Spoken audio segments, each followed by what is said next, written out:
Patty, very nice to meet you. Thank you so much for being willing to share your story with us on Life today.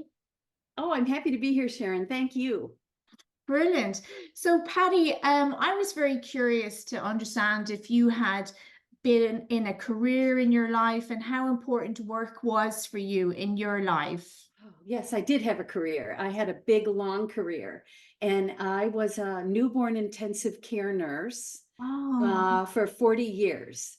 And beautiful. I spent my entire career at the same place. Wow. So I worked with women, who we married, had children, became grandparents, all of that. I had all of that with these women. Some of us working there, for the full 40 years. Wow. So, That's a yeah, lifetime of experience. That's amazing. it's amazing. And the career itself was huge in that when I started in the late 70s, early 80s, we were working with babies that weighed, oh, I'm going to talk in grams, like 1,800 grams was like as small as we would go, to help those Wow. babies. And Yeah. by the time I left that career, we were helping babies that weighed 500 grams. Even smaller. Yeah. Yeah, so babies that were like 24, 25 weeks gestation were doing fantastic. And when I started my career, babies at around 27, 28 weeks were doing Right. fantastic. So the career really, there's so much science, so much research and everything. I was in that period where it really expanded. And Fantastic. yeah, So interesting and so amazing to experience life from such a small stage yeah, and taking it through. yeah.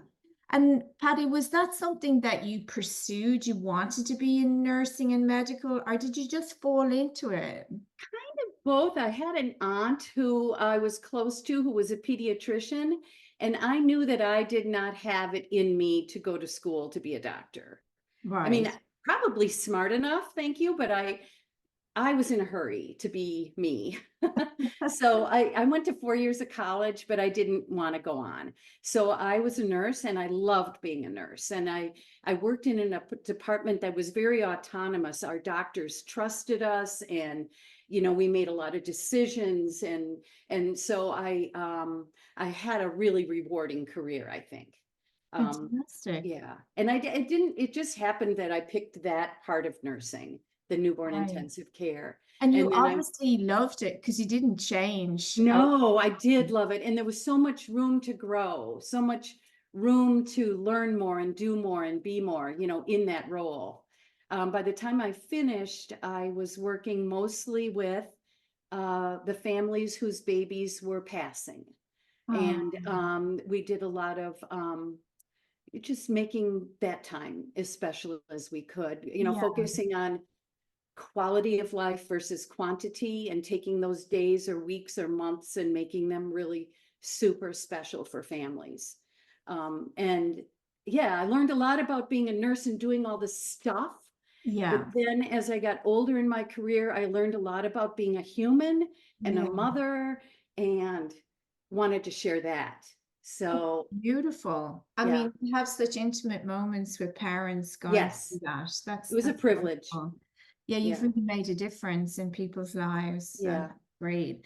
And would you have any advice for people starting out in their careers that might be interested in nursing, or any thoughts A that you? lot of people are leaving that career now because after COVID, it just became so intense. I Right. feel so Yeah. bad for some Yeah. of the women I know who are still working and how their job has changed and less appreciated and valued they are. Yeah. So Yeah. they're making more money. Yeah. Hospitals kind of opened up their accounts a little, so they're making more money, but it's a harder job. I would say that the one thing that I wish that I had learned to do during those years was to slow down. Oh, okay. Nothing is that important. As a retired person now, I think back about my children's lives and Yeah. I don't remember very much. I Right. don't remember birthday parties and things and that they remember. I had my head down and I was doing what it took to get my 40 hours in and to take care of my family and to get the groceries bought and the house cleaned and I know, it's unbelievable, and really. it's just gone. It's like Yeah. that is the part that makes me mad. Yeah, That I I think did that's all great that and I advice. have none of that left, that so Yeah, yeah, I think that's great advice because so many of us are in that situation. We were superheroes, but were we really to yeah. ourselves, and our Yeah. experience? Because your life is just your experience of it, right? Yeah. And so my husband and I are like, now we sit there in the evening and we're like, do you remember? And he's like, I don't. And I'm like, well, I remember this. Do you remember that? And it's like, So you yeah, mentioned that you have retired now, so it's not something you're planning, it's something you're in. Did you find that a tricky adjustment, or did you move into it easily? I didn't. And I'm still a little bit struggling. I have, like we mentioned earlier, I have a daughter, an adult daughter with cerebral palsy, and she lives essentially with my husband and I. Right, And so I don't have that same sense of being retired that I believe I was looking for. So I right. do have some, I'm a little angry, I gotta say. I have some hurt about that, but I'm working with it. It's like I felt super burnt out when I first retired, and I realized I still have all this responsibility that I can't let go of. And I didn't get that feeling of being like, ah, so I now am I'm taking, like, I was just away for the weekend, and I took those 2 days and I packed them with a lot of wonderful things, but I also just sat there in the hotel room and let myself just be in that hotel room and not responsible for anyone or anything. And I just let myself feel that. And I have to take the time that I have like that and really let myself feel that so that I could come back today to Monday to, all of the responsibilities that I have today now and not feel burdened by them or mad at them, you Yeah, know? yeah. I Because I'll think, get burnt out. I'll get really super burnt out and then just want to just leave my life. yeah. And I hate that feeling. I want I to love my life. Yeah, you want to love it. Yeah. And do you get any support or respite? Like you and Yes, self tons, care? tons. And so I don't want to, I almost feel spoiled and naughty by complaining because I have way more support than most people. Okay. Natalie has a lot of support through the state of Wisconsin, and we've Fantastic. hired a couple of wonderful women that work with her. I do some of the shifts, and the part that bothers me the most is that when they are ill or want vacation, I'm the fill-in person. And Yeah. so I can feel like, oh, I have today off, and it changes in a minute. Oh, yeah. And Yeah. that hurts me. I said this on a video. I feel like a 7-year-old who dropped her ice cream cone. It's like, ah, Yeah. Yeah. Yeah. yeah, Well, I can understand because, there's no end point, it's just forever. And how do you manage that? And yeah, yeah. I suppose all you can be is positive when you can, but you can't always be positive. You're just a human being, So Yeah, it's the you day can't by always be day. positive, but they do say that if you do what you're passionate about, it won't feel like work. I don't Yeah. know that that's true 100%. I will say, because you can be really super passionate about something, but when you have to work on Christmas and your kids are opening up their gifts from Santa, it's Yeah. really hard to feel that, right? True. So Totally true. so I think that for me, especially like on the days when I'm pulled away from what I thought was going to be time for me, um, I try to find passion in what I'm doing. Right. Yeah. So if I'm helping Natalie in the bathroom or helping her with a shower or getting her dressed or whatever it is I'm doing, I'm going to find something to be passionate about in that. And mostly it's her. but like Brilliant. we'll find something wonderful to talk about, or we'll find something to focus on, or a great TV show that we love, and I will make sure that that time that I'm spending with her has passion in it. Do you know what I mean? Beautiful. I Yeah, do, I yeah. do, because that is your lived experience. So okay, so moving on, you touched on earlier you saw technology changes in your work, but over your whole lifespan so far, is there any technology changes that really stood out to you that you think were remarkable? Well, Yeah. my husband got a cell phone, or a phone before most people had one, and I thought it was absolutely ridiculous. And then I ended up getting one, shortly after that, and I never carried it with me. I was just like, I'm not going to be strapped to that thing. And now I love it.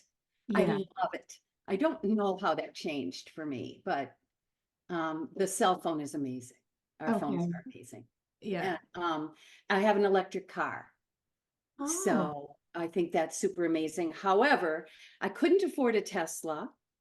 And so now I'm stuck with a really shitty infrastructure for my okay. electric car. Yeah. Yeah. So we only use it when we're going around the city, and then we use our other car when we have to travel because there's nowhere to charge it. Charge. Yeah. Yeah. Yeah. Interesting. So, Patty, we all want to be happy in our lives, ourselves, Yeah. I think. And we've all learned along the way different ways to cope. Have you any suggestions on how to be happy in life just from your own experiences? Yeah, I do. I feel like I've had to end some friendships. Oh, I am committed to hanging out with happy people, or people who are interested in being happy people. I don't want to spend an evening with girlfriends complaining. I want to spend an evening with girlfriends talking about good sex, good music, good food, you know, I want to, yeah. yeah. And so I hang out with my daughter a lot because she is the queen of dad jokes and fun and joy. Hmm. And I hang out with my other two children and my grandchildren who are fun. I put myself with people who are happy. That's my number one thing. And then I think my second thing would be to find the passion in what you're doing rather than doing what you're passionate about, because that'll never work. And artwork. Quiet alone time, just me, my scissors, my glue, my pens. I love creating collages and artwork. Makes Brilliant. me happy in my soul. It sounds like a fabulous recipe. And I love the first one, surround yourself with happy people, because you do absorb the energy. So I Yes. think that's a great tip. Thank you. Yeah. And I could be a complainer. I could very easily tip that way. And I don't want to. Yeah, yeah, Yeah. yeah. And if you're with more positive people, it helps you to stay out of that place. Yeah. Yes. Yes. Fantastic. And so just moving to our last question, Patty, if you were chatting to your younger self in your 20s, is there anything you'd say, maybe think this way, or any thoughts? Um, I would remind myself that you will not always, this is terrible to talk about our bodies, but this did bother me. When I turned 45, my body just changed. Yeah. And not in I mean, I'm still a tall, thinner person, but I used to be super thin and not Okay. have to worry about anything I ate or did or anything. And when I hit 45, that all changed. And I hate exercising. Hate it. It's like I don't want to feel sweaty for that. I no. So I don't mind getting sweaty, like good hard work or something like that, but to actually just exercise is gross to me. So I wish that I had figured out a way to know that menopause and 45 and that premenopause and the changing in the hormones. I wish I had believed that and done something then, so that I wasn't like 67 and thinking about, oh, I wish I could lose 10 pounds. Yeah, yeah, Yeah, yeah. because Good. I wish I'd been taking care all along, I guess. Yes, yeah, yeah. Well, you look fantastic to me, Thank you. I mean, I Patty. do feel I'm not, that's a silly thing to complain about for me. The other thing would be, and probably more importantly, is to take care of my back Oh, because I right. do have back problems now. And Hmm. I've done a ton of lifting through my whole life. Oh, yeah, with your daughter, yeah. Yeah. And I've done a ton of leaning over incubators and holding, this. So I have neck and shoulder and back problems that I'm dealing with as a older person, but I guess I would have taken care of my body better. Right, right. Yeah, Yeah. good advice. Because when you're young, you think you're It's invincible. gonna be perfect forever, right? No, no, Exactly, that's exactly. not. Yeah. So I wish I thought about that. Cool. That's Yeah. great. Well, that's been lovely, Patty, hearing all about your history, Yeah. your experience. Thank you so much for sharing it with us on live. Oh, you're very welcome. Thank you for having live. What a great idea, Sharon. Thank you. Thank you so much. Bye. I hope you enjoyed the video on the live channel. Please subscribe. And if you're interested in participating, just click the link in the description below. Thank you.